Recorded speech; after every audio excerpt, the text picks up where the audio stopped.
Hello everyone, welcome to AP classes. My name is Pramod और AP classes पे हम कर रहे हैं क्लास 11th की फिजिक्स।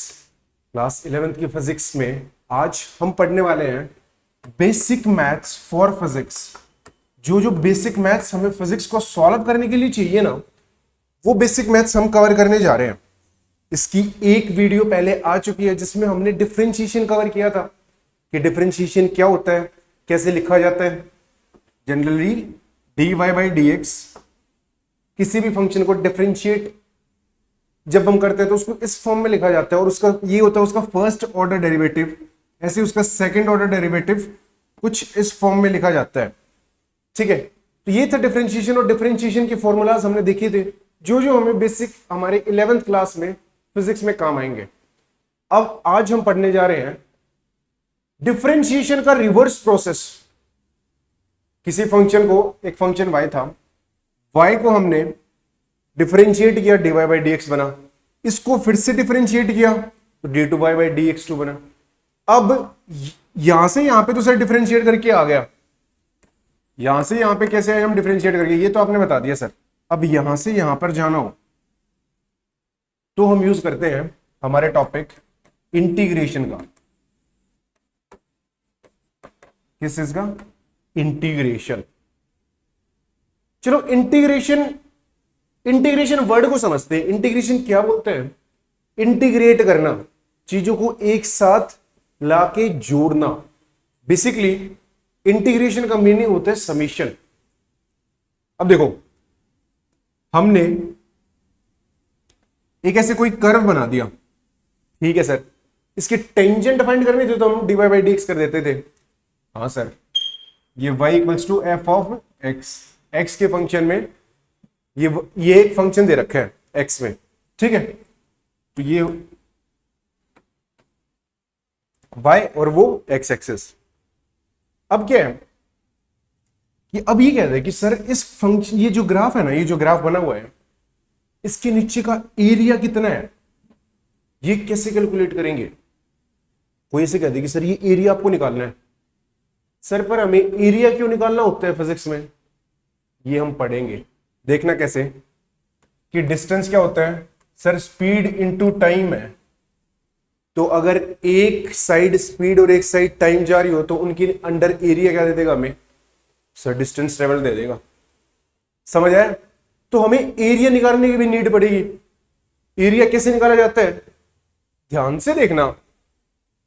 अगर मैं जैसे फॉर एग्जांपल ये x इक्वल्स टू x1 से लेके यहां तक x इक्वल्स टू x2 तक, इसके नीचे ये जो है कर्व का जो एरिया है वो निकालना है वो हमें। तो हम कैसे निकालते हैं भाई, कैसे निकालते हैं? हम क्या करते हैं सर, एक छोटा सा रेक्टेंगल यहां पे तोड़ देंगे। ऐसे कोई भी एक छोटा सा रेक्टेंगल इसमें ले लेंगे। रेक्टेंगल सर, हमने ऐसे एक रेक्टेंगुलर स्ट्रिप तोड़ी तो ये बीच में ऊपर कुछ स्पेस बच जाएगी। ऐसे कुछ रेक्टेंगल तोड़ा और वैसे ही कुछ स्पेस बच गया। चलो, नहीं समझ आ रहा? एक बार सर मैंने इतना बड़ा एक रेक्टेंगल लिया, पर सर ये रेक्टेंगल तो बनेगा ही नहीं, इसको यहां से जोड़ेंगे तो ये स्पेस एक्स्ट्रा बच गई सर। हाँ सर, ये पॉइंट हमने कुछ ले लिया। फॉर एग्जाम्पल ये ले लिया हमने, जैसे इसको एक्स से और एक्स भी कर दें अगर हम, तो ये पॉइंट हमने x2 ले लिया, ये पॉइंट हमने x1 ले लिया। एक्चुअली इस जो ये स्क्वायर या रेक्टेंगल जो भी ये शेप बनी है, इसका एरिया कितना होगा सर? इसका एरिया होगा दिस। ये क्या है? ये सर हमारा y। ये लेंथ कितनी है? ये सर हमारी y। इस फंक्शन जो है हमारा y equals to f x में x1 जब पुट करोगे तो जो y आएगा आपके पास, वही तो ये वाली हमारी हाइट है। हाँ सर, और ये विड्थ कितनी है सर? ये है x2 minus x1, y times x2 minus x1। ये तो आ गया सर, ये तो आ गया सर हमारा एरिया इस फिगर का। इतने फिगर का हमारा ये एरिया आ गया सर। ये चीज क्लियर हुई? ये चीज क्लियर हुई? हाँ सर, बट इसमें ये वाला जो ऊपर वाला एरिया है ये तो बच गया सर। ये जो एरिया है ये तो खाली बच गया सर। अब इसका क्या करें, इसको कैसे कैलकुलेट करें? अब ध्यान से देखना, अगर मैं इस x2 माइनस x1, इस जो ये जो गैप है x1 और x2 के बीच में, इसको बिल्कुल छोटा कर दूं, बिल्कुल छोटा कर दूं, dx गैप का कर दूं इसको, तो क्या होगा, ये देखने की स्ट्रिप बनेगी ना तब, और ये बिल्कुल छोटा है, इंफिनिटली स्मॉल है, ये वाला एक dx पोर्शन उठाया हमने, तो क्या होगा सर, तो ये जो एरिया है ना, ये वाला जो ऊपर ये जो कर्व सा बन रहा है, से ये राइट एंगल ट्रायंगल सा बनना चाहिए था, बट ये ऐसे कर्व आ गया है, तो ये वाला बहुत कम होता रहेगा। और अगर इन दोनों पॉइंट के बीच में डिस्टेंस टेंडिंग टू जीरो कर दूं, x2 माइनस x1 को टेंडिंग टू जीरो कर दूं, कि ये जीरो की तरफ पहुंच रहा है, बस x2 x1 बिल्कुल मिलने वाले, इनके बीच में बहुत छोटा सा गैप है। अगर मैं ये कर दूं तो इस एग्जैक्ट कर्व का एरिया आ जाएगा हमारे पास, एग्जैक्ट एक स्ट्रिप का एरिया आ जाएगा, इस पूरी स्ट्रिप का एरिया आ जाएगा ऐसे। हाँ सर, और ऐसी ऐसी सारी स्ट्रिप्स को अगर मैं ऐड कर दूं, क्या कितना एरिया होगा सर, इसका एरिया होगा सर y टाइम dx। अगर इस पूरे को मैं ऐड कर दूं तो ये क्या देगा, तो सर ये इस कर्व के अंदर पूरा जो एरिया है ना वो दे देगा सर, समझ आया, ये पूरे कर्व के अंदर एरिया दे देगा। बट इसको ऐड कैसे करते हैं सर, सवाल अब ये है कि ऐड कैसे करेंगे। उसके लिए बेटा हम यूज करते हैं इंटीग्रेशन का। तो इंटीग्रेशन क्या होता है, डेफिनेशन क्या होती है, ये डेरिवेटिव का एंटी होता है, मतलब जो डेरिवेटिव हमने किया उसका उल्टा कर रहे हैं हम। सो बेसिकली इंटीग्रेशन क्या होता है, एंटी डेरिवेटिव। क्या होगा, एंटी डेरिवेटिव। उसके डेफिनेशन वगैरह में जाने की नीड नहीं है। इंटीग्रेशन का साइन कुछ ऐसे यूज होता है, देखना ये ऐसे सांप जैसा है ना, ये स्नेक जैसा एक साइन होता है, ये होता है इंटीग्रेशन का साइन, ठीक है। और यहां पे कोई फंक्शन होगा fx dx,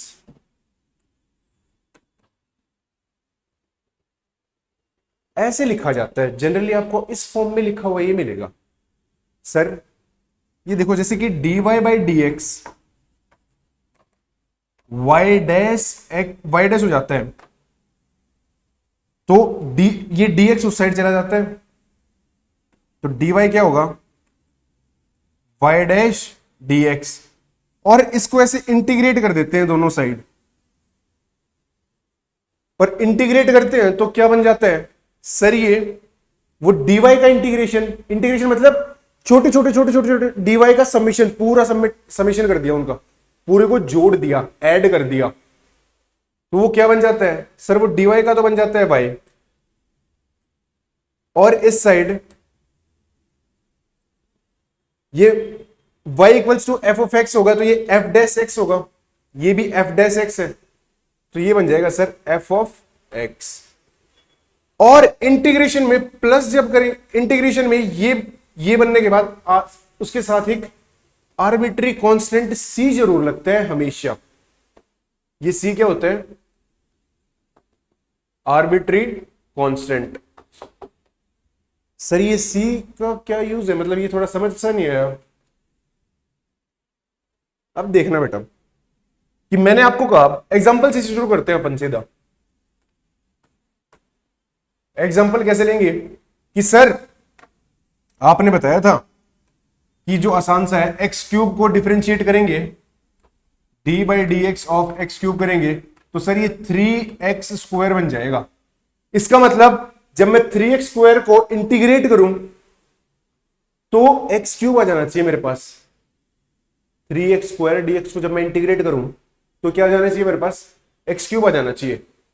तो ठीक है सर, इंटीग्रेट कैसे करेंगे इसको, x की पावर n, ये जो हमारा फंक्शन है, ये जब इंटीग्रेट होगा तो कैसे होगा सर, डिफरेंशिएशन में तो इसको आगे लाते थे और एक माइनस करते थे। हाँ सर, इंटीग्रेशन में क्या होगा सर, इसको एक प्लस करेंगे और नीचे ले जाएंगे। समझ आए, इंटीग्रेशन कैसे होगा इसका, x की power n plus 1 upon n plus 1, plus में एक आर्बिट्री कांस्टेंट c भी आएगा। सर ये c क्यों ला रहे हो सर आप बार बार, ये वाली चीज थोड़ी सी एक्सप्लेन कर दो। अब देखो इस एग्जांपल से समझते हैं। एक्स क्यूब का जब डेरिवेटिव किया हमने तो 3x स्क्वायर आया। अब 3x स्क्वायर dx को इंटीग्रेट करेंगे, इसको इंटीग्रेट करेंगे तो क्या आएगा, ये sir y equals to x की पावर 2 + 1 3, एक्स की पावर 2 + 1 3 अपॉन 2 + 1 और आगे 3 मल्टीप्लाई में था तो ये 3 से 3 कैंसिल आउट हो जाएगा तो ये एक्स क्यूब आ जाएगा। बट मैं प्लस एक आर्बिट्री कांस्टेंट भी लिखूंगा। सर आपने फिर से आर्बिट्री कांस्टेंट लिख दिया।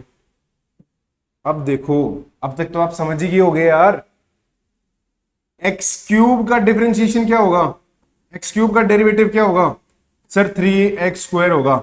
अब मैं पूछता हूं एक्स क्यूब + 1 का क्या होगा, एक्स क्यूब + 2 का क्या होगा, एक्स क्यूब + 549249 ये नंबर है, इसका क्या होगा सर, इसका भी, इसको भी डिफरेंशिएट करेंगे, इनको इंडिविजुअली जब हम डिफरेंशिएट करेंगे तो क्या होगा भाई उनका डिफरेंशिएशन, क्या आंसर आएगा सर, इसमें भी ये 3x स्क्वायर आएगा, इसमें भी 3x स्क्वायर आएगा, इसमें भी 3x स्क्वायर आएगा।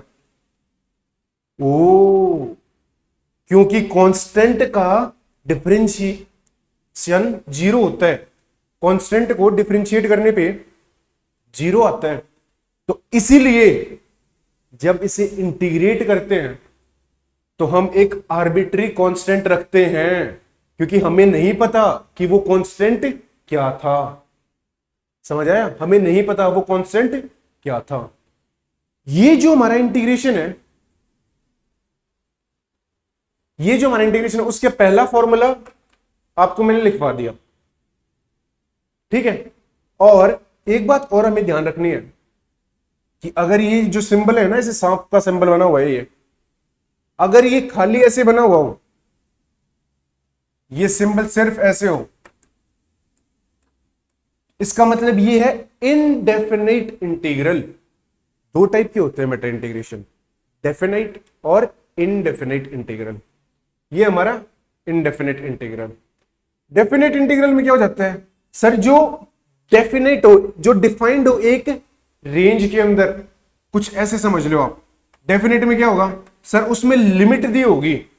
इसमें इनडेफिनेट क्या है कि सर ये समीशन करना है हमें इनडेफिनेट, पूरे एक्स एक्सिस का ऐसे समीशन करना है, ये हो गया हमारा इनडेफिनेट, क्योंकि कुछ डिफाइन नहीं कर रखा कहां से लेके कहां तक का समीशन करना है। जब ये डिफाइन कर दे कि समीशन कहां से लेके कहां तक का होगा, इनको क्या बोलते हैं, इनको बोलते हैं हम लिमिट्स। ये जो ए और बी है ना, A and B are limits, where A is lower limit, A हमारी लोअर लिमिट है and B is upper limit. B क्या है बेटा, हमारी अपर लिमिट है। ये चीज समझ आई। तो ऐसे जब इंटीग्रेट करते हैं किसी ऐसे फंक्शन को, जब हम ऐसे इंटीग्रेट करेंगे तो मान लो हमने एफ एक्स डी एक्स को जब इंटीग्रेट किया तो कुछ फंक्शन आया जी ऑफ एक्स, ठीक है, कुछ फंक्शन आया जी ऑफ एक्स। तो उसके अंदर हम क्या करते हैं, इस लिमिट्स को पुट करते हैं। पुट कैसे करते हैं सर, जी ऑफ एक्स और फिर ए से बी, तो क्या करते हैं, एक्स की जगह फंक्शन में जहां भी एक्स हो, जैसे कि जी ऑफ एक्स आ जाए हमारा कुछ भी, जैसे कि एक्स क्यूब + 4x स्क्वायर + 2, ये आ गया हमारा 2x, ऐसे कुछ आ गया हमारा जी ऑफ एक्स। तो जहां जहां एक्स है ना, एक्स की जगह बी पुट करेंगे अब। समझ आया, इसका मीनिंग ये होता है, तो G of B minus G of A, ये हो जाता है हमारा डेफिनेट। बस इतना ही समझना, इतना ही काम आएगा अपने यहां पे फिजिक्स में, बहुत ज्यादा इसका रोल है नहीं अभी के लिए, क्लास 11th के बोर्ड्स के लिए, ठीक है। ये चीज समझ आ गई इसमें कि ये तो होगा सर हमारा इंडेफिनिट, ये होगा हमारा डेफिनेट। डेफिनेट में क्या होगा, हमारी लिमिट्स आ जाएंगी, लोअर लिमिट और अपर लिमिट। करते क्या है फिर, इसको इंटीग्रेट करके एक जो फंक्शन आएगा उसमें ऐसे लिमिट्स पुट करते हैं, ए से B, upper limit minus lower limit कर देते हैं, तो सॉल्व हो जाता है, ठीक है। अब इंटीग्रेशन के कुछ फॉर्मूलाज आप लिखो, ये आपको याद ही करने होंगे, इसका प्रूफ वगैरह देखने का कोई पॉइंट नहीं है, क्योंकि हमें फिजिक्स पढ़नी है। फिजिक्स में जो काम आएगा, मैथ्स ये टूल है फिजिक्स को सॉल्व करने के लिए, तो जहां जहां ये टूल होगा हम वो देख लेंगे। सो बेसिकली ये फॉर्मूलाज आपको याद ही रखने होंगे, तो फॉर्मूला नंबर 1 आता है हमारा x पावर n dx को इंटीग्रेट करने पर क्या बनेगा। ऐसी नॉर्मली आ जाए कि सिर्फ dx का इंटीग्रेशन क्या होता है, खाली dx का इंटीग्रेशन क्या होगा, ठीक है। फिर ऐसे ही पूछ लीजिए cos x का इंटीग्रेशन क्या होगा, cos x dx का क्या होगा। ऐसे फिर sin x dx का क्या होगा। ऐसे फिर सर फिर यहां पे मैं सेकेंड स्क्वायर x लिख दूं क्या, इसका क्या होगा। सर ये तो आसान है सर, ये तो हमें आते हैं। कैसे सर, आपने ही बताया अभी कि ये जो हमने डेरिवेटिव किए थे उसका एंटी होगा, सो बेसिकली रिवर्स कर देंगे। x की पावर n का सर x की power n plus 1 upon n plus 1, और प्लस में कांस्टेंट c तो हमेशा रहेगा ही सर साथ में, ठीक है। dx क्या है सर, ये 1 डॉट dx है, ये खाली किसका इंटीग्रेशन है, एक कांस्टेंट का इंटीग्रेशन। कांस्टेंट का इंटीग्रेशन क्या होगा, x प्लस c, क्योंकि x को डिफरेंशिएट करेंगे तो बनाएगा ना। ऐसे ही cos x का क्या होगा सर, साइन को डिफरेंशिएट करने पर cos बनता है, तो cos को इंटीग्रेट करने पर sin x बनेगा। समझ आ रहा है। ऐसे ही sin x sir cos x का डिफरेंशिएट करने पर माइनस साइन x बनता है, ये हमें पता है ना। d of cos x equals to minus sine x। कैसे याद रखा था, cos गंदा गंदा तो cos में साइन नेगेटिव, साइन अच्छा अच्छा, साइन x जो प्लस माइनस के साइन में कैसे आएगा, पॉजिटिव आ जाएगा। जब साइन का डिफरेंशिएशन करेंगे तो प्लस cos x का इंटीग्रेशन करेंगे तो प्लस साइन x। अब ऐसे ही cos x को जब डिफरेंशिएट किया तो आया माइनस साइन x। अब वहां पे इंटीग्रेशन का साइन लगाएंगे दोनों साइड, तो साइन x का इंटीग्रेशन होगा हमारा माइनस cos x। यहां पे माइनस का साइन आएगा, ये वाली चीज याद रखना, ठीक है। सर अब आपने बताया था 10x का इंटीग्रेशन, 10x का डिफरेंशिएशन होता है सेकंड स्क्वायर x, तो सेकंड स्क्वायर x का इंटीग्रेशन हो जाएगा हमारा 10x। ये वाली चीज क्लियर होगी भाई सबको, हाँ सर ये चीज क्लियर होगी सर। ऐसे ही कुछ और देख लेते हैं अपन कि e की पावर x, अरे सर ये तो बहुत बदतमीज इंसान है, e की पावर x है ना। कैसे है सर, ये हिलते ही इसको डिफरेंशिएट करो तो भी e की पावर x ही रहता है, अब इसको इंटीग्रेट करेंगे तो भी ये e पावर x ही रहेगा सर, प्लस में कांस्टेंट c आ जाएगा। अब log x का डिफरेंशिएशन क्या था सर, log x का था 1/x। अब dx बाई x का इंटीग्रेशन क्या होगा, इसका इंटीग्रेशन हो जाएगा सर log x। ये चीज क्लियर होगी भाई सबको, इतनी चीज क्लियर होगी तो बताओ, ठीक है। हाँ सर आगे बढ़े। अब इसके सिवाय कुछ और भी लिखने हैं क्या आपको, और फॉर्मूलाज बेटा अपने काम नहीं आएंगे, बस इतने ही फॉर्मूलाज हैं बेसिक जो हमारे काम आएंगे अभी 11th क्लास में बोर्ड्स के हिसाब से। बाकी फिजिक्स में जहां जहां नीड होगी जो जो फॉर्मूलाज की, वो मैं आपको विद टाइम बताता रहूंगा। स्टार्टिंग में इतने फॉर्मूलाज आपको ये बाय हार्ट होने चाहिए, ये वाले फॉर्मूला सबको याद होने चाहिए, है ना। इनको प्रैक्टिस करके देख लो, इनको बार बार लिख के देख लो, ठीक है। तो ये वाले फॉर्मूला सबको याद रहेंगे। अब आगे बढ़े, हमारे बेसिक मैथ्स में हमने डिफरेंशिएशन और इंटीग्रेशन के जो फॉर्मूलाज जो यूज कर रहे थे वो हमने कवर कर लिए। अब थोड़ा कुछ और पढ़े। हाँ सर अब देखो, अब जो आपके काम आएगी वो आएगी एक स्ट्रेट लाइन की इक्वेशन। सर स्ट्रेट लाइन की इक्वेशन, स्ट्रेट लाइन की इक्वेशन कैसे बनानी होती है, मैंने एक स्ट्रेट लाइन ऐसे ड्रॉ की, ये मैंने क्या किया, एक स्ट्रेट लाइन ड्रॉ की। अब सर दो पॉइंट जब मेरे को दिए गए होंगे ना, जब दो पॉइंट मेरे को दिए गए हो तो किसी भी दो पॉइंट से एक स्ट्रेट लाइन पास होगी, और उस स्ट्रेट लाइन की इक्वेशन हम कैसे लिख रहे होते हैं, कैसे लिख सकते हैं सर। स्ट्रेट लाइन की जनरल फॉर्म में इक्वेशन ये होगी y equals to mx plus c। Straight line की इक्वेशन क्या होगी, y equals to mx plus c। अब आपको दो पॉइंट दे दे, x1 x2, सॉरी x, ये होगा हमारा x1 y1 और x2 y2। अब इसमें करना क्या है सर? सर सबसे पहले इसमें स्लोप निकालना होता है हमें। स्लोप कैसे निकालते हैं सर? स्लोप निकालते हैं y2 minus y one upon x2 minus x1। Slope का फॉर्मूला यही होता है बेटा, हमेशा याद रखना। स्लोप क्या होगा? y2 minus y one upon x2 minus x1। ये चीज हमने कल भी देखी थी, ये चीज हमने कल भी देखी थी। अगर इस स्ट्रेट लाइन से आपको चीजें थोड़ी सी कंफ्यूज हो रही हो तो जनरली जिस फॉर्म में बच्चे याद रखते हैं आप उसी फॉर्म में याद रखो, बिल्कुल भी आपको कंफ्यूजन लेनी है दिमाग में। ये एक स्ट्रेट लाइन है, ये पॉइंट है हमारा, कौन सा पॉइंट हो गया ये हमारा? x2 y2, और ये पॉइंट हो गया हमारा x1 y1। ठीक है, x1 y1 पॉइंट है ये x2 y2 पॉइंट है। अब यहां पे कल हमने देखा था डिफरेंशिएशन वाली क्लास में, ये ट्रायंगल बनाया था और ये वाला कोऑर्डिनेट बताया था। ये कोऑर्डिनेट कौन सा होगा हमारा? सर x एक्सिस पे ये है तो ये होगा x2, और ये वाला y1, ये वाला पॉइंट होगा सर हमारा x2 y1। tan थीटा, ये जो थीटा होगा यही तो स्लोप के इक्वल होता है। tan थीटा क्या होगा सर? tan थीटा होगा हमारा this perpendicular upon this base. Perpendicular कितना है सर? परपेंडिकुलर हमारा y2 माइनस y1 अपॉन ये वाला बेस कितना होगा sir? This x2 minus x1, x2 minus x1। भाई तो मैंने लिखा स्लोप इसके इक्वल होता है ना? तो tan थीटा होगा हमारा ये वाला स्लोप। अब क्या करना है सर? ऐसे दो पॉइंट दे रखे होंगे ना, तो हम क्या करेंगे? ऐसे स्लोप निकाल लेंगे और स्लोप की वैल्यू उसमें पुट कर देंगे। स्लोप की वैल्यू पुट कर दी? हाँ सर।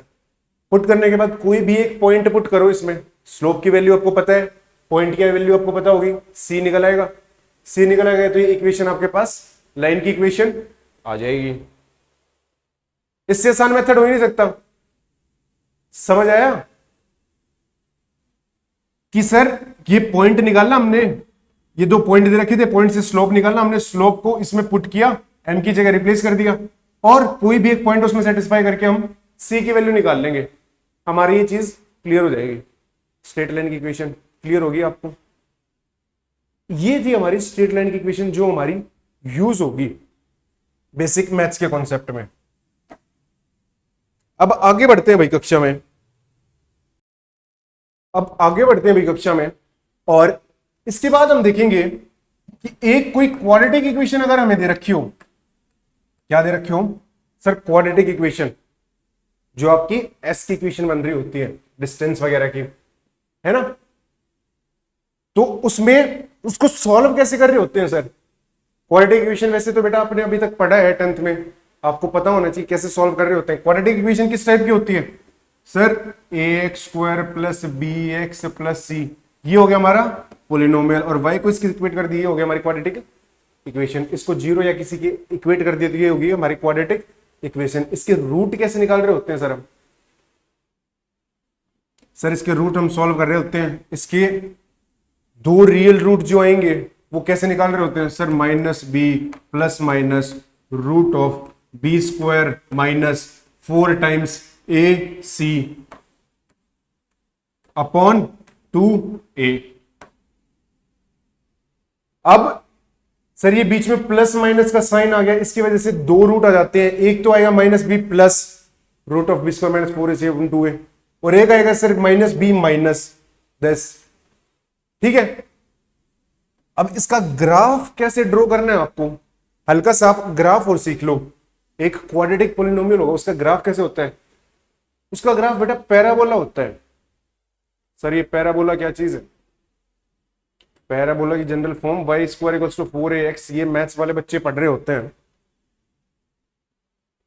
पैराबोला कुछ इस टाइप का फिगर होगा, जैसे y square equals to 4ax का मैं ग्राफ ड्रॉ करूं तो वो ऐसा कुछ ग्राफ होता है, ये और ये। ठीक है, इस टाइप का। ये क्या होगा सर? ये यू शेप का ग्राफ होगा काइंड ऑफ। तो सर ये जाके कहीं पे मिल रहा होगा क्या? ये नीचे तो जा रहा होगा इन्फिनिटी, यहां भी इन्फिनिटी की तरफ जा रहा होगा और यहां भी ये इन्फिनिटी की तरफ जा रहा होगा। ठीक है, सेम वे अब ऐसे कुछ क्वाड्रेटिक इक्वेशन कोई दे दे तो उसका ग्राफ कैसे ड्रॉ करना है सर? वो आपको नीड पड़ेगी, तो उसका ग्राफ कैसे ड्रॉ करना है सर? फॉर एग्जाम्पल आपको एक इक्वेशन दे दी X square plus 5x plus 6, इसका ग्राफ ड्रॉ करो सर। भाई पहले तो इसके रूट निकालो, क्या क्या इसके रूट होंगे।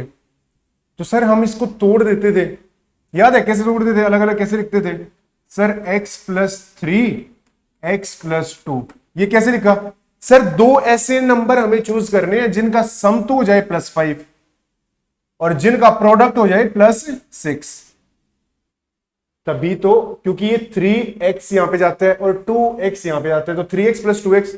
अब इसको खोलते हैं तो देखना x इसके साथ मल्टीप्लाई में होगा तो क्या आएगा x², फिर ये x 2 के साथ मल्टीप्लाई होगा तो 2x, और ये वाला 3x इसके साथ मल्टीप्लाई होता है तो ये 3x आता है, और लास्ट में 3 × 2 6 बन जाता है, तो ये यहां पे 5x आ जाता है जो कि ऊपर था ही, वो 6 वहीं पे है। तो बेसिकली हम क्या कर रहे हैं सर, ये जो बीच वाला नंबर है ना x का जो कोफिशिएंट है, अगर x² के आगे 1 लिखा हो तभी ये वैलिड है, नहीं तो x² के आगे जो भी उसका कोफिशिएंट होगा उससे डिवाइड कर दो।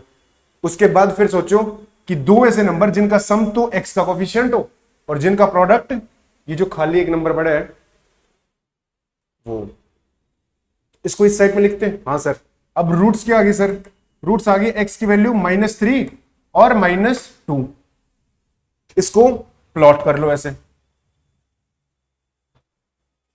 प्लॉट किया, -3 -2 ये -1, ये रूट है।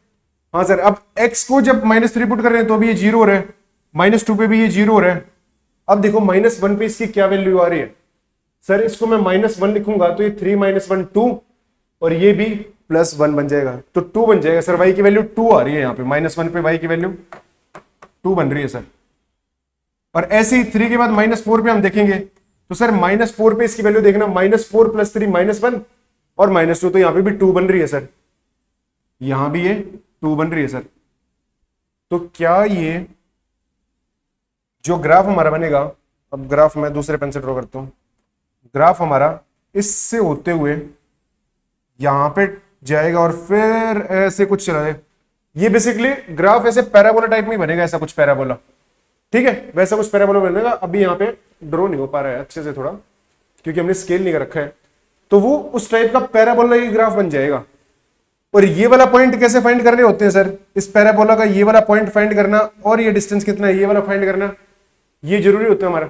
ये कैसे फाइंड कर रहे होते हैं सर, कल ही आपने बताया था इसको, ये इसका मिनिमा होगा सर यहाँ पे, और मिनिमा कैसे फाइंड करना है सर, इसको डिफरेंशिएट कर देंगे, डिफरेंशिएशन करेंगे तो क्या आएगा 2x + 5, तो x की वैल्यू क्या आएगी, इसको 0 के इक्वल रख देंगे, x की वैल्यू आई सर -5/2, सो बेसिकली -2.5 पे इसका या तो मैक्सिमम बन रहा होगा या मिनिमम बन रहा होगा, क्योंकि -2.5 पे क्या हो रहा है सर, डेरिवेटिव 0 हो रहा है, इसका डेरिवेटिव 0 हो रहा है, तो -2.5 पे x एक्सिस के पैरेलल एक लाइन ऐसे ड्रॉ करेंगे तो उसका स्लोप 0 आ जाएगा। इस पॉइंट में मान लो ये ड्रॉ कर रखी है हमने, तो 2.5 x = 2.5 पे ये फंक्शन मिनिमम वैल्यू लेगा, और इस फंक्शन की मिनिमम वैल्यू कितनी होगी, वो मिनिमम वैल्यू ऐसे फाइंड करने देते तो क्या कितनी होगी सर, x की वैल्यू -2.5 उसमें पुट कर दो, तो -2.5 का स्क्वायर प्लस 5 × -2.5 प्लस 6, ये जो भी हमारा नंबर आएगा वो इसकी मिनिमम या मैक्सिमम वैल्यू होगी। समझ आया? अब आगे बढ़ते हैं और थोड़ा सा ग्राफ्स को और पढ़ते हैं। सर हमने स्ट्रेट लाइन देख लिया, स्ट्रेट लाइन का ग्राफ कैसे बनेगा, एक सीधी लाइन ही बनेगी, है ना, वो हमें ड्रॉ करनी भी आती है कि स्ट्रेट लाइन कैसे ड्रॉ करते थे सर, वो x y ऐसे लिख देते थे और यहाँ पे ये 0 0, और फिर x को 0 करते तो y की जो भी वैल्यू आएगी, जैसे कि y = mx + c, तो यहाँ पे x को 0 करेंगे तो y की वैल्यू c, और फिर y को 0 करेंगे तो x की वैल्यू -c/n। तो इन दोनों पॉइंट से कोई भी दो पॉइंट अगर आपको दे दे तो उनको ज्वाइन करने वाली लाइन ही उस लाइन की इक्वेशन बन जाएगी। ऐसे हम कर लेते थे सर। फिर अभी हमने ये देख लिया, फिर हमने देखा है कि सर पॉलिनोमियल एक क्वाड्रेटिक का ग्राफ कैसे बनाते हैं, एक है स्क्वायर + bx + c, इसका ग्राफ कैसे बनाते हैं वो हमने देख लिया सर। अब अगर क्यूबिक आ जाए, एक क्यूबिक आ जाए, क्यूबिक इक्वेशन, उसका ग्राफ कैसे ड्रॉ करना है सर, उसका ग्राफ कैसा होगा सर। उसके बाद फिर एक 4th डिग्री आ जाए, उसका ग्राफ कैसा होगा, 5 डिग्री आ जाए, उसका ग्राफ कैसा होगा, ये सब कैसे फाइंड आउट करने हैं। इनको आपको यहां तक तो आपको एग्जैक्ट ग्राफ ड्रॉ करने आने चाहिए, इसके नीचे जितने भी हाइयर इक्वेशंस होंगे ना उनके ग्राफ होंगे कैसे, बस आपको अगर उस चीज का आइडिया है तो फिजिक्स में इतना ही काम आता है कि अच्छा इसका ग्राफ ऐसे बन रहा होगा, ये क्यूबिक है तो इसका ग्राफ इस टाइप में बन रहा होगा। ठीक है, तो अभी देखो हमको एक क्यूबिक इक्वेशन लेते हैं एग्जांपल के लिए। फॉर एग्जांपल हमने लिया कि कुछ भी आप बोल दो कि 2x cube plus 3x square plus 4x plus 5 equals to 0, ये हमने लिया। अच्छा, अब उससे पहले क्वाड्रेटिक की एक बात और रहती है कि क्वाड्रेटिक का ग्राफ कुछ ऐसा पैराबोला बनता है, ये जहां पे एक्स एक्सिस को कट कर रहा होता है ना, वहीं पे इसके रूट्स होते हैं। सो बेसिकली 3 केस हैं ये, जहां पे ये एक्स एक्सिस को कट कर रहा होगा, जहां पे ये सिर्फ एक्स एक्सिस को एक पॉइंट पे टच कर रहा होगा, और तीसरे में ये एक्स एक्सिस के ऐसे ऊपर होगा। तो क्या हो गया सर, इसमें तो इसके रियल रूट है, रियल रूट है मतलब कि देयर एग्जिस्ट अ एक्स, ऐसा एक एक्स की वैल्यू एग्जिस्ट करती है जो इस इक्वेशन में पुट करने पर इस इक्वेशन को 0 बना दे। ऐसी वैल्यू एक्स की एग्जिस्ट करती है, और कितनी वैल्यू, एक यहां पे ये रूट है x1 और एक यहां पे ये रूट है x2, तो 2 रूट्स हो गए भाई इसके। तो एक क्वाड्रेटिक के 2 रूट हो सकते हैं, हाँ सर हो सकते हैं। क्या उसका एक रूट हो सकता है, मतलब कि दोनों ये सेम हो, सेम पॉइंट पे टच कर रहे हैं। For example sir, for example x -2 का होल स्क्वायर, इसमें x की रूट कितने हैं सर, +2 बस वही है रूट। x इक्वल्स टू 2 पे ही ये यहां पे टच कर रहे हैं, तो किस पॉइंट पे टच कर रहे हैं, x इक्वल्स टू 2 पे इसको टच कर रहे हैं बस। तो एक ही ऐसा नंबर है जिसमें ये पुट करेंगे तो ये 0 हो जाएगा। वो नंबर क्या है, x इक्वल्स टू 2 के इक्वल है सर। अब कुछ ऐसी भी इक्वेशन होंगी जिसमें एक भी रियल रूट नहीं होगा, ये एक्स एक्सिस को टच ही ना कर रही। हो सकते हैं ना कि ये यू या तो यहां पे टच कर रहा होगा, या एक बार एक पॉइंट पे टच कर रहा होगा, या फिर टच ही ना कर रहा होगा, कट ही ना कर रहा होगा इसको। इस केस में no real root, no real root, कोई रियल रूट नहीं होते बेटा। इस केस में इमेजिनरी रूट होते हैं आयोटा वगैरह की फॉर्म में, वो आप मैथ्स में पढ़ रहे होगे। ठीक है, ये चीज होगी। अब थोड़ा सा आगे बढ़ते हैं और क्यूबिक की बात करते हैं।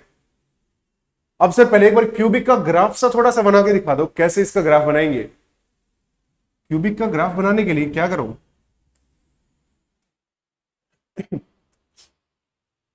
क्या करोगे आप, इसको पहले डिफरेंशिएट कर दो।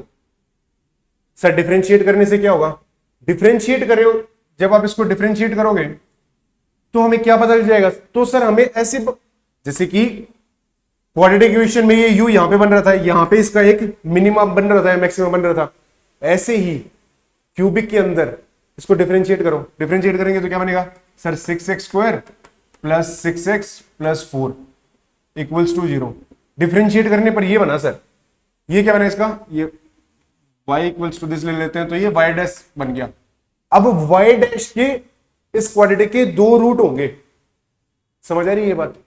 इस क्वाड्रेटिक के 2 रूट होंगे, कोई जरूरी 2 रियल रूट हो सकता है कि रियल रूट ना हो, बट जनरली जो आपके काम आएंगे वो ये कि क्वाड्रेटिक के 2 रूट होंगे। हाँ सर, और क्वाड्रेटिक के अगर 2 रूट होंगे तो मतलब कि 2 पॉइंट ऐसे आएंगे जहां पे या तो मैक्सिमा बन रहा होगा या मिनिमा बन रहा होगा, ऐसा कुछ बन रहा होगा। समझ आया कि सर ग्राफ ऐसे जा रहा होगा तो वो ऐसे और ऐसे कुछ हो रहा होगा। ये तब की बात है जब इसके 2 रियल रूट हों, ठीक है। और x, और ये क्यूबिक पॉलिनोमियल है तो ये x एक्सिस को कितनी जगह कट कर रहा होगा, इसके 3 रूट जब रियल रूट है, जो हमारे फिजिक्स में काम आएंगे कि सर इसके 3 जब रियल रूट है तो ये x एक्सिस को कितनी जगह कट कर रहे होंगे सर, 3 जगह। मान लो कि ये 3 रियल रूट होते, ठीक है, ये 3 रियल रूट होते, तो उसका ग्राफ कैसे बनता सर। देखना, अगर x को हम इंफिनिटी पुट करेंगे, x को जब इंफिनिटी ले जाएंगे तो y, सर ये भी प्लस, ये भी प्लस, ये भी प्लस, y भी प्लस इंफिनिटी की तरफ जाएगा, तो ग्राफ कुछ यहां से शुरू होता हुआ आएगा और आके इसको कट करेगा, क्योंकि इसको तो कट कर ही रहे। और जब इसको माइनस इंफिनिटी पुट करेंगे तो एक्स क्यूब की टर्म हमेशा डोमिनेट करेगी और ये माइनस इंफिनिटी की तरफ ले जाएगी। समझ आया, अगर एक्स क्यूब के आगे प्लस का साइन है तो ग्राफ माइनस इंफिनिटी से ऐसे शुरू होगा, बीच में कुछ आएगा ग्राफ में और प्लस इंफिनिटी की तरफ चला जाएगा। और ऐसे ही अगर एक्स क्यूब के आगे नेगेटिव का साइन हुआ तो एक्स को पॉजिटिव करने पे वाई माइनस इंफिनिटी की तरफ जाएगा।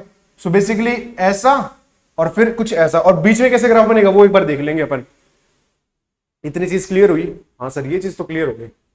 अब देखना, ये ग्राफ इसको ऐसे टच कर रहे हैं और क्वाड्रेटिक एक इक्वेशन बनी है कि मतलब दो बार ये या फिर ये बनना चाहिए, या फिर दो ये बनने चाहिए, या दो ये बनने चाहिए। ऐसे उल्टे सीधे ये यू बनेंगे ना, तभी तो टेंजेंट वहां पे, टेंजेंट का स्लोप 0 हो रहा होगा। तो सर ये ग्राफ ऐसा कुछ बनेगा। एक ही इकलौता ऐसा केस पे पॉसिबल है, क्योंकि अगर मैं इस पॉइंट पे आके ऐसा ग्राफ ना बनाऊं और इस पॉइंट पे आके मैं सोचूं कि यहां से ऐसे ग्राफ बना लूं, ऐसा ग्राफ नहीं बन रहा होता बेटा। ये फंक्शन डिसकंटिन्यूअस तो नहीं कहेंगे, बट ये फंक्शन डिफरेंशिएबल नहीं होगा, क्योंकि एक पॉइंट बन जाता है। ये मैथ्स में आप पढ़ रहे होते हो, लेकिन फिजिक्स में ये मान के चलो कि ये वाला पॉइंट नहीं बनेगा। क्यों नहीं बनेगा सर? क्योंकि देखना इस पॉइंट पे, ये जो हमारा रूट है, इस पॉइंट पे इसकी वैल्यू क्या हो रही होगी? जैसे ये वाला पॉइंट है, इस पॉइंट पे इस क्यूबिक पॉलिनोमियल की वैल्यू 0 हो रही होगी। उससे जस्ट पीछे अगर नेगेटिव है तो उसके जस्ट आगे पॉजिटिव होगी। ये आप ट्राई करके देख लेना, और कोई भी मेरे को एक ऐसी क्यूबिक बता देना जिसका ग्राफ ऐसा बन रहा हो। ठीक है, तो ग्राफ कैसा बनेगा? ग्राफ की बात कर लेते हैं। ग्राफ कैसा बनेगा सर? इसका ग्राफ कुछ ऐसा बनेगा, यहां से टच होते हुए जाएगा और इसको कट करते हुए सीधे से चला जाएगा, तो ये ऐसे जाएगा सर। और अगर ये यहां पे x के आगे, x क्यूब के आगे नेगेटिव का साइन होता, x क्यूब के आगे नेगेटिव का साइन होता, तो ये ग्राफ कैसे बनता? तो सर ये नीचे से शुरू होता, ऐसे कुछ जाता, और यहां पे जब x माइनस इन्फिनिटी को जाता तो ये प्लस इन्फिनिटी की तरफ जा रहा होता, तो ये ऐसे कुछ बनता। एक चीज आपने ऑब्जर्व की, एक पैटर्न ऑब्जर्व किया आपने, जब x स्क्वायर था तो सिर्फ एक u बन रहा था, जब x क्यूब आया तो एक नीचे u और फिर एक उल्टा u, ऐसे कुछ बन रहा है ना? अब ऐसे ही x पावर 4 आया तो कैसे होगा? x पावर 4 आया तो कैसे होगा सर? अगर एक कोई ऐसी इक्वेशन हुई, x power 4 plus X cube plus X square plus X plus 1 equals to 0, ऐसे मान लो इसकी 4 रूट है, कोई ऐसी इक्वेशन बना लो, तो उसका ग्राफ कैसे बन रहा होगा सर? ये y को जब x जब प्लस इन्फिनिटी जा रहा होगा तो y भी इन्फिनिटी की तरफ जा रहा होगा, और x जब माइनस इन्फिनिटी जा रहा होगा तो ये x पावर 4 डोमिनेट करेगी टर्म, तो y यहां पे भी माइनस, तो ये y फिर से इन्फिनिटी की तरफ जा रहा होगा, पॉजिटिव। बेसिकली यहां पे x को नेगेटिव रखो या पॉजिटिव रखो, y की वैल्यू पॉजिटिव ही होगी जब इन्फिनिटी की तरफ जा रहे होंगे। तो ये माइनस इन्फिनिटी, ये प्लस इन्फिनिटी से ग्राफ ऐसे आएगा। अगर इसके 4 रियल रूट है तो 4 बार कट करना चाहिए, एक बार कट, 2 बार कट, 3 बार कट, 4 बार कट करके ऐसे चला जाएगा। समझ आया? ये ऐसे आएगा और ये जो चला जाएगा। कितनी बार कट किया सर? 1 बार, 2 बार, 3 बार और 4 बार। ये 4 बार कट करके गया है इसको। समझ आ रही है चीजें? तो आपको बस रफ सा ग्राफ बनाना आना चाहिए। रफ टाइप में ग्राफ आप ऐसे बना लोगे, थोड़ा सा रफ ग्राफ, क्योंकि वो सवाल देगा ना तो सवाल में ऐसे अलाइन करके नहीं देगा, बस ऐसे रफ ग्राफ पूछ लेगा इनमें से कौन सा ग्राफ है। किसी भी चीज का ऐसे ग्राफ पूछ लिया, वेलोसिटी स्क्वायर का टाइम के साथ या इसके साथ, किसी भी चीज के साथ ऐसे ग्राफ पूछा है तो वो चीज आप कर लोगे। अब समझ आ गया सर? आपने लीनियर, क्वाड्रेटिक, क्यूबिक और 4 डिग्री, ऐसे ही 5 डिग्री हो तो सर 5 डिग्री में अगर ये माइनस इन्फिनिटी से आ रहा होगा तो ये 1, 2 और तीसरा हुप ये बना के नीचे चला जाएगा, एक वहां पे और एक वहां पे। अब एक बात ऑब्जर्व करना, जितने भी हमारे पॉलिनोमियल हैं ऑड डिग्री के, कैसे? x raise to power 2n plus 1 वाले, जिसमें हाईएस्ट ये ऑड डिग्री वाले, उसका मिनिमम 1 रियल रूट होगा हमेशा, एक रियल रूट हमेशा होगा।